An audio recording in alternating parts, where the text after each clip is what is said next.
और झुंझुनू की जो जाबाज है ना, उनको तो कुछ कहना ही नहीं। उनको तो कहीं भी आप हुक्म दे दो वो पीछे नहीं करते। तो इसीलिए आज झुंझुनू के अंदर पूरे भारत में 500 शहीद इसीलिए झुंझुनू के। इन लोगों के तो खून में ही जोश है। और कई चीज में मतलब लड़ाई हो, चाहे कुछ भी हो, चाहे कारगिल वार हो, चाहे कैतर हो, ये बहादुर ऐसे हैं कि अपने देश के लिए और अपने जिले के लिए न्यौछावर कर देते हैं। फैल होने से नहीं मिलता, अब तो फैलने तो पहले फैल होते हैं। और कुछ बच्चे ऐसा भी करते हैं कि कंपटीशन के लिए बोल दिया कि अभी आपका कंपटीशन स्टार्ट हो रहा है, तो पहले ही रोना स्टार्ट करते हैं कि हम हार जाएंगे।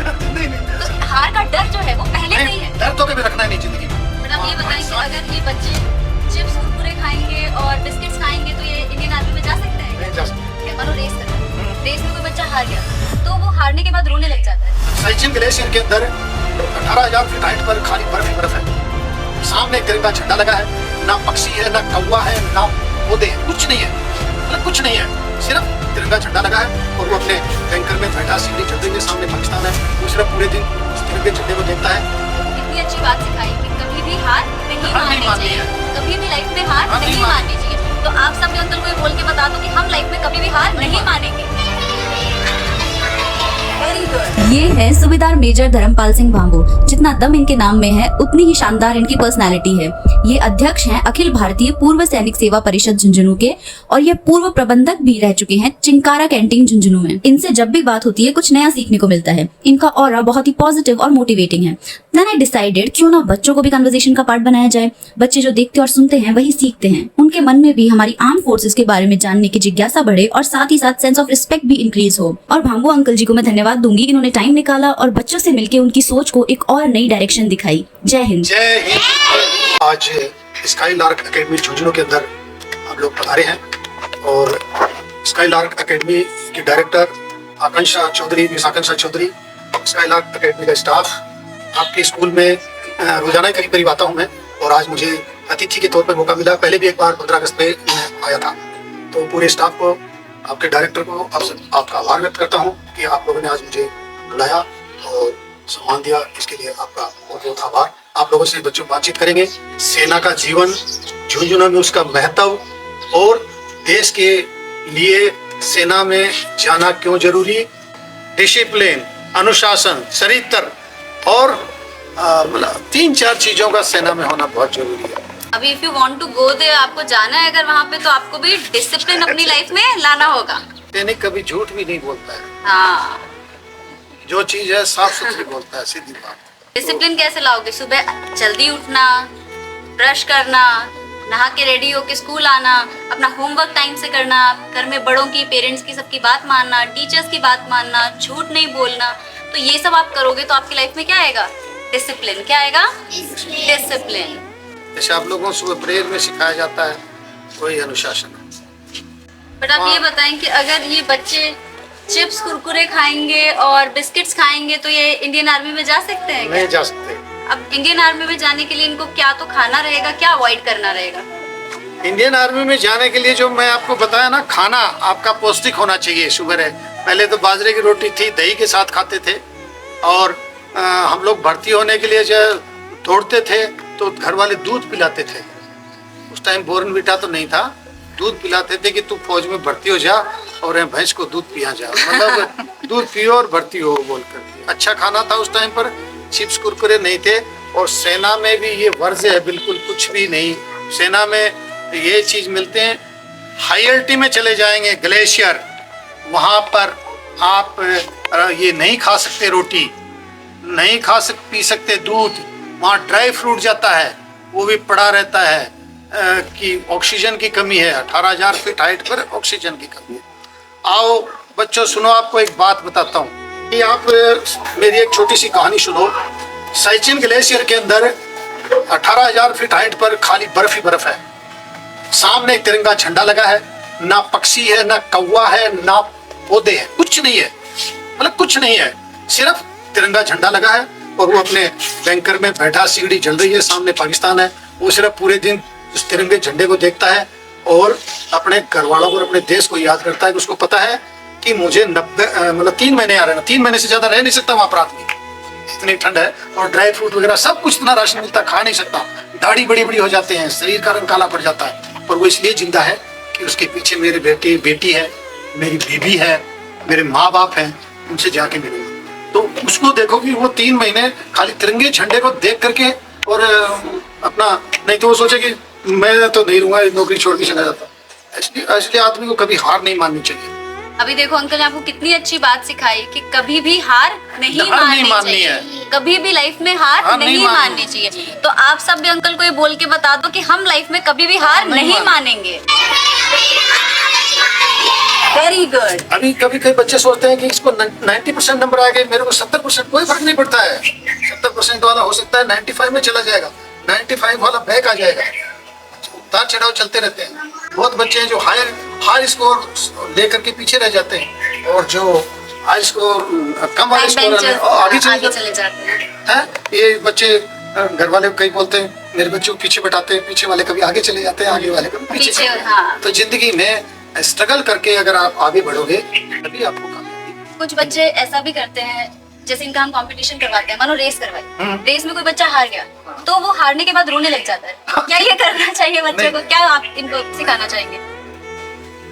सुना बच्चों, हार जीत की बात बताता हूँ। सेना में 5 किलोमीटर का एक बीपीटी टेस्ट बोलते हैं, जो पूरा इक्विपमेंट, राइफल, 20 किलो का झोला, बड़े बूट, मतलब 40 किलो वजन लेके 5 किलोमीटर दौड़ना है। टाइम है एक्सीलेंट का 27 मिनट, गुड का 30 मिनट, और जो सेटिस्फैक्ट्री है उसका 32 मिनट। उसके बाद में आएंगे फेल। मतलब सेना उसको एक 3 जगह वो बाड़ा बनाती है, उस बाड़े में खड़े कर, एक्सीलेंट वाला एक्सीलेंट में, गुड वाला गुड में, सेटिस्फैक्ट्री वाला गुड। अब जो बचे फेल, उनका क्या करना है? अब उनकी कल से शुरू होगी कि भाई आप लोग ये तो सुबह रेस्ट करेंगे और ये रोजाना ट्रेनिंग में आएंगे। अब वो ट्रेनिंग में जब आते हैं तो लगातार 20 दिन तक ट्रेनिंग दौड़ते हैं। अब जब दोबारा अगले महीने होती है, जो बाड़े में थे फेल वाले वो एक्सीलेंट में आ जाते हैं, एक्सीलेंट वाले पीछे चले जाते हैं। चलता रहता है। ये क्या है, ऐसे इसमें दिल नहीं तोड़ना है। हार कोई बड़ी बात नहीं है। कभी हो, ये बोलते हैं गुड मार्क्समैन में भी मिस। जो घोड़े पे चढ़ेगा वही गिरेगा। जो आगे दौड़ रहा है वो पीछे भी आएगा, जो पीछे दौड़ने वाला है वो मेहनत करेगा तो आगे निकलेगा। और कुछ बच्चे ऐसा भी करते हैं कि कंपटीशन के लिए बोल दिया कि अभी आपका कंपटीशन स्टार्ट हो रहा है, तो पहले ही रोना स्टार्ट करते हैं कि हम हार जाएंगे। नहीं, तो हार का डर जो है वो पहले से ही है। डर तो कभी रखना ही नहीं जिंदगी में। इंसान की सबसे बड़ी कमजोरी डर है। अगर मैं सेना में 32 साल नौकरी करके अगर मैं डरता तो मैं नौकरी नहीं करता, मैं प्रमोशन नहीं लेता आगे। अगर मैं डर जाता कि मैं ग्लेशियर नहीं जाऊंगा, मैं श्रीनगर नहीं जाऊंगा, रोजाना गोली चलती, कैसे काम चलेगा? मेरा पिताजी भी सेना में, मैं भी सेना में, मेरा बेटा भी सेना के अंदर, 3 पीढ़ी, चौथा मेरा पोता है बड़ा, वो एनडीए की तैयारी कर रहा है। डर किस चीज का है?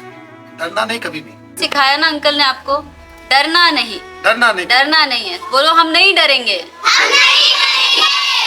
और हम हारने से भी नहीं डरेंगे। हारने से नहीं डरना,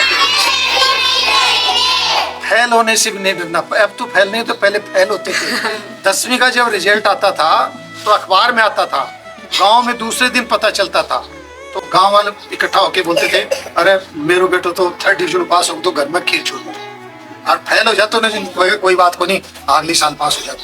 वहाँ ज्यादा वो नहीं सोचते, पुराना जीवन अच्छा है। बच्चों सुनो, इधर देखो, सेना में जाने से देखो ऐसे मेडल लगते हैं। सेना में डेकोरम है, ये सेना मेडल है, वीर चक्र है, ये फलानी जगह, ये जो मेडल है ये बताते हैं मैंने कहाँ कहाँ नौकरी किया है। जैसे क्लास में मॉनिटर होता है तुम्हारा, अच्छा काम करता है उसको मॉनिटर लिखा जाता है? अच्छा काम करता है उसको मेडल देते हैं स्कूल में, है? तो आप लोग भी कोशिश करो, ट्राई करो। चलो मैं क्वेश्चंस पूछूंगी, आप लोग ध्यान से सुनोगे, ठीक है? जो भी, क्योंकि आपको बहुत कुछ सीखने के लिए मिलेगा। देखो थोड़ी देर में आपको कितना कुछ सीखने को मिला कि हमें कभी हार नहीं माननी चाहिए, हमें डरना नहीं चाहिए, है ना? तो आपको सीखने को मिलेगा, तो आपको ध्यान से सुनना है, ठीक है? बच्चों के साथ ये प्रोग्राम है, तो पहले आप अपने ही बचपन के बारे में और अपनी बचपन की आपकी जो शिक्षा रही है उसके बारे में बताएं। प्रारंभिक शिक्षा मेरी गांव के अंदर, नारनौत वाली गांव मेरा गांव, उसमें हुई। वहाँ से मैं 6th क्लास में दिसंबर लाल सीनियर सेकेंडरी स्कूल पगड़, जो बहुत माना हुआ संस्थान था, जिसमें पहला झुंझुनू का IAS झुंझुनू का उसी स्कूल से निकला था। BL स्कूल के बाद में मैं पहले 11वीं होती थी, हायर सेकेंडरी बोलते थे, उसमें मैं चला गया पिरामल सीनियर सेकेंडरी स्कूल पकड़ के अंदर। वहाँ से 11th करने के बाद में मेरा एक जज्बा कि सेना में जाएंगे। पिताजी बोला कि भाई फौज में जाएगा, मैं सेना।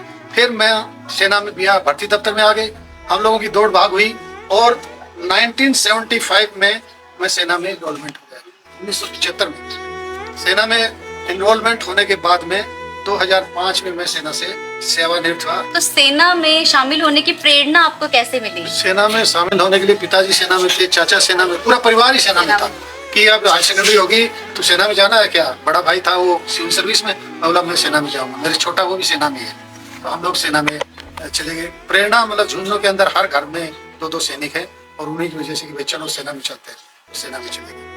क्या आपको किसी विशेष ऑपरेशन का हिस्सा बनने का मौका मिला? विशेष ऑपरेशन 2 बार मेरे को मौका मिला।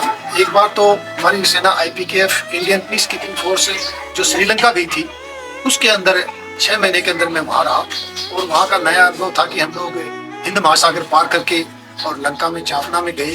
जाफना में हमारा वर्कशॉप था।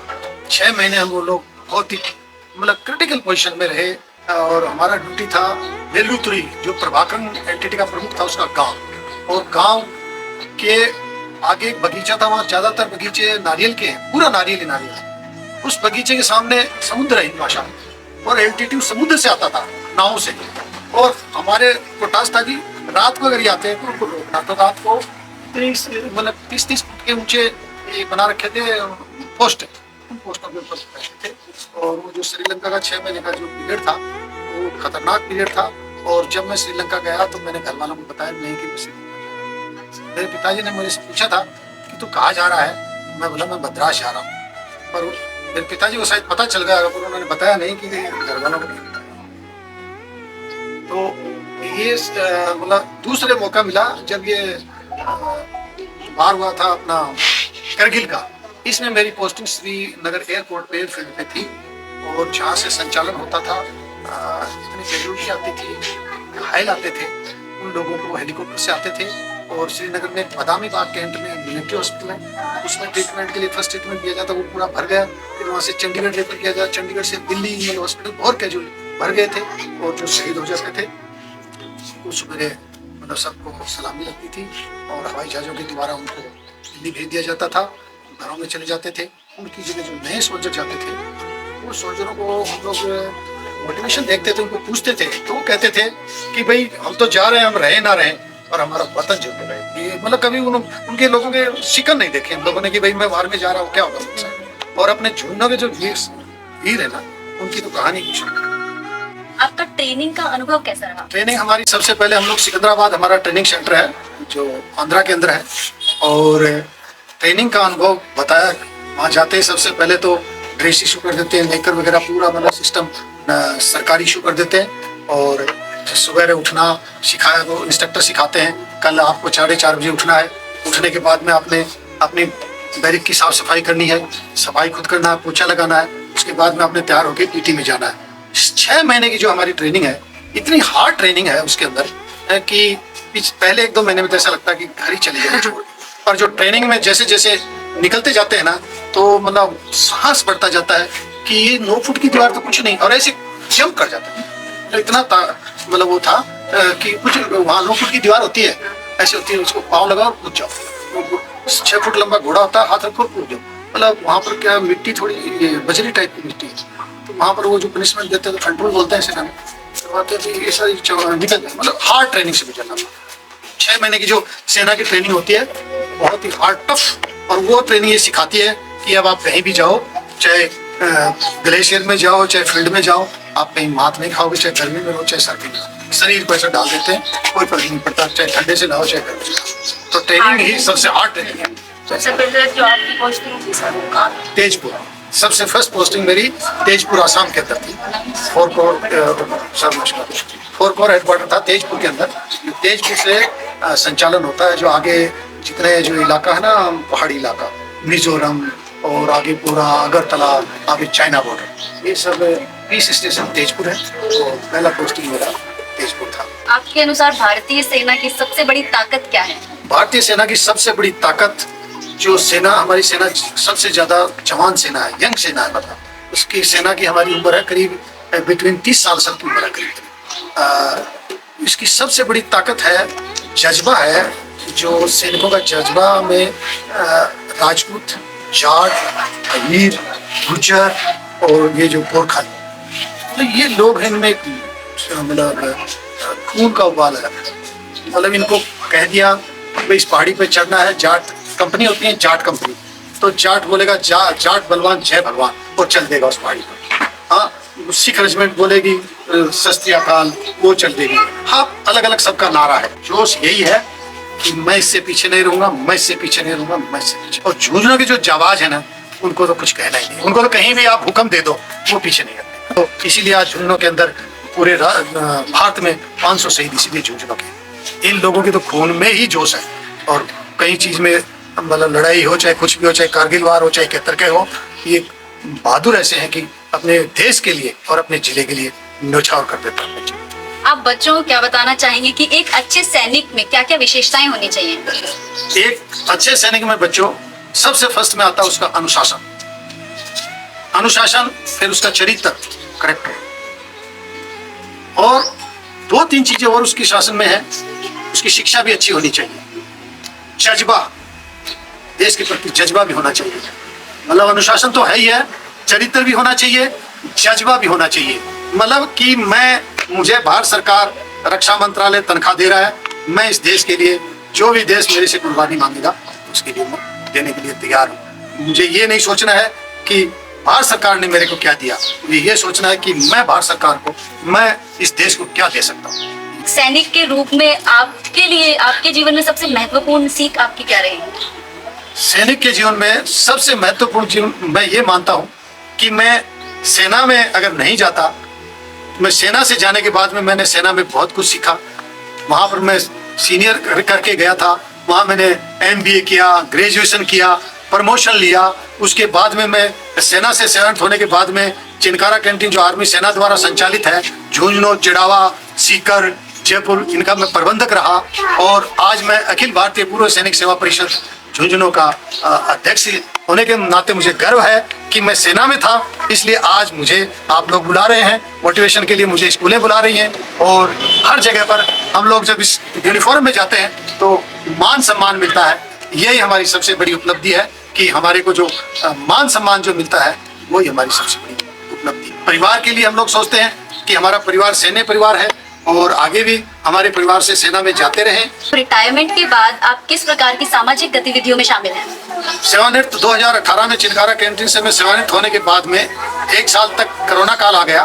कोरोना काल के बाद में अखिल भारतीय पूर्व सैनिक सेवा परिषद जयपुर से कि आप समाज सेवा में लगो, आप कैंटीन के प्रबंधक रहे हो, आपके पास में 10,000 सैनिक जुड़े हुए हैं, आप इसमें सामाजिक सेवा में हिस्सा लो। तो मैंने दायित्व मान के और मैंने दायित्व ग्रहण किया। उसके बाद में हम लोग अखिल भारतीय पूर्व सैनिक सेवा परिषद शहीद परिवारों, शहीदों और उन पूर्व सैनिकों के लिए काम करते हैं जो पूर्ववर्ती गांव में रहते हैं, जिनकी उम्र 75 साल से ऊपर है।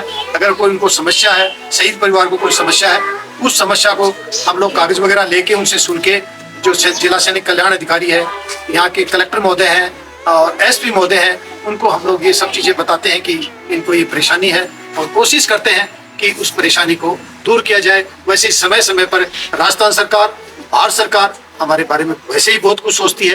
पहाड़ों पर अपनी रक्षा कैसे करते होंगे? पहाड़ी क्षेत्र के अंदर जैसे सबसे दुर्गम क्षेत्र है, जैसे ग्लेशियर है, इसके अंदर टैंकर बने हुए हैं और क्लोथिंग और स्पेशल क्लोथिंग होता है, बहुत कीमती क्लोथिंग होता है, उसको पहन के रखते हैं। खाने के लिए वहाँ पर ये ड्राई फ्रूट वगैरह दिया जाता है और उसको टाइम लिमिट है। जैसे ग्लेशियर हो गया तो 3 महीने के बाद में वो रिटर्न आ जाए, उसके लिए दूसरा चला जाएगा। ऐसी कौन सी लोकेशन है जिसका आपको सर्वाइव करना बहुत टफ रहा? सबसे ज्यादा टफ तो ये क्षेत्र है जो ग्लेशियर क्षेत्र है, पहाड़ी क्षेत्र है, चाइनीज क्षेत्र है, जहाँ पर रोडों का अभाव है, सब चीज़ों का अभाव है और सेना परवाही नहीं करती इन चीज़ों। राजस्थान में एक्सरसाइज चलती है तो पूरा डिजर्ट रेत ही रेत है पूरा और गर्मी है, पर वहाँ भी वो अपने आप को अकॉर्डिंग ढाल लेते हैं, टेंट लगाते हैं, रहते हैं, उसके अंदर खाना भी खाते हैं, सब काम करते हैं। विकट परिस्थितियों में रहने का नाम ही तो सैनिक है और ये सब ट्रेनिंग के अंदर सिखाया जाता है कि विकट परिस्थितियों में आपने कैसे रह करके उसमें जीवित रह सकते हो, कैसे आप देश रक्षा कर सकते हो। यही सबसे बड़ा। सर, आपके साथ कभी ऐसा हुआ कि आप छुट्टी पे आए हो और इमरजेंसी से कॉल आ गया हो और आपको वापस जाना पड़ा? नहीं, इस टाइप का तो मेरे पास में कोई नहीं आया, क्योंकि करगिल लगा तभी हम लोग वहीं पर यूनिट में उपस्थित थे। उस टाइम छुट्टी नहीं मिलती थी। ले इसमें जाफना श्रीलंका गए तभी हम लोग जैसे यूनिट में थे। चलिए, इस टाइप का ऐसा कोई नहीं। मौका मिलेगा। कभी कभी ऐसा होता है, कभी आदमी छुट्टी आ जाता है, लड़ाई लगती है, तो उस टाइम पर इमरजेंसी कॉल करते हैं। पर आप तो हमेशा सेवा के लिए प्रेजेंट ही थे। प्रेजेंट रहे थे हमें ऐसा मौका। और जो करगिल युद्ध में जो लोग छुट्टी पर थे उनको कॉल किया, वो लोग फटाफट गांव से बिस्तर बांध के गए। रेलवे स्टेशनों पर उनका इतना बड़ा स्वागत हुआ, इतनी मिठाइयाँ, लोग राखियां बांध रहे थे उनको विदा कर, मतलब उनको महसूस ही नहीं होने दिया कि तुम लड़ाई के अंदर जा रहे हो। मतलब लोग इतने ट्रेनों पर आके खड़े हो गए, इतने मतलब उनके लिए सुविधाएं उपलब्ध करा दी गई, तो उनको यही पता नहीं चला कि मैं लड़ाई में जा रहा हूँ।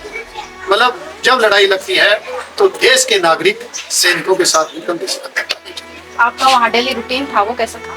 डेली रूटीन, जवान थे तो वही बताया, सुबह 4:30 बजे उठना, नहाना धोना, फिर पीटी करना, फिर बाकी ब्रेकफास्ट करना, 8 बजे तैयार होकर के अपने अपने काम, सबके काम बटे हुए वहाँ पर। रिपेयर करने वाले रिपेयर करेंगे, ऑफिस में जाने वाले ऑफिस में जाएंगे, ड्रिल करने वाले ड्रिल करेंगे, मतलब हर आदमी का काम बटा है। शाम को सुना दिया जाता है, तू वहाँ जाएगा, तू वहाँ जाएगा। उसके बाद में 12:30 बजे 1 बजे सबका लंच, सारे इकट्ठे लंच करते हैं, फिर 1 से 3 साढ़े 3 बजे तक रेस्ट।